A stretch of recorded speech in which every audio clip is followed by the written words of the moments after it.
Salam, belə bir tapşırıq nümunəsi verilib. Bunu həll etməyə çalışaq. B6 xanasındakı düsturun nəticəsi soruşulur. Baxırıq ki, B6 xanasında SAM A1 C4 diapazonu qeyd olunubdur. Yəni A1 C4 diapazonundakı ədədlərin cəmlənməsi deməkdir. SAM cəmləmə funksiyasını yerinə yetirir. Əvvəlcə baxırıq A sütununa. Görürük ki, A1 xanasında 8 qeyd olunubdur. A2 xanasında bərabərdir A1 düsturu yazılıb. Bu o deməkdir ki, A2 xanası A1 xanasına istinad edibdir. Yəni A2 xanasının qiyməti A1 xanasının qiymətinə bərabərdir.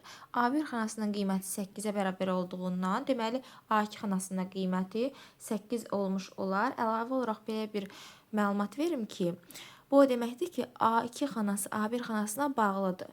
Yəni biz A1 xanasının dəyərini dəyişsək, ora başqa bir ədəd daxil etsək və yaxud da başqa bir mətin, ümumiyyətlə nə daxil etsək, A2 xanası da həmin daxil etdiyimiz dəyərə bərabər olmuş olar. A3 xanasında da 3 qeyd olunubdur. İndi keçək B sütununa.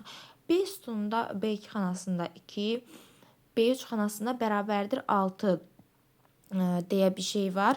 Bu o deməkdir ki, B3 xanası da 6-ya bərabərdir. Yəni bu düstur deyil. Bərabərdir 6 yazıb bir enter klikləsək, həmin xanada 6 dəyərini görmüş olarıq. B4-də də 7 qeyd olunubdur. Keçirik C sütununa. Deməli C2-də 5 qeyd olunubdur. C3-də yenə bərabərdir C4 qeyd olunubdur. Bu birincindən də bildiyimiz kimi nəyə bərabərdir? C4-ün dəyərinə bərabərdir. C4-ün dəyəri 5 olduğundan, deməli C3-ün də dəyəri 5 olmuş olar. İndi bunları cəmləyək. Əvvəlcə A sütununu cəmləyək. 8, 8, 3, 19 üzərinə gəlinsin. B sütununa keçək. 2, 6, 7, 15 üzərinə gəlinsin. 3 dənə 5, bu da 15 bərabərdir 49 cavabını almış olarıq.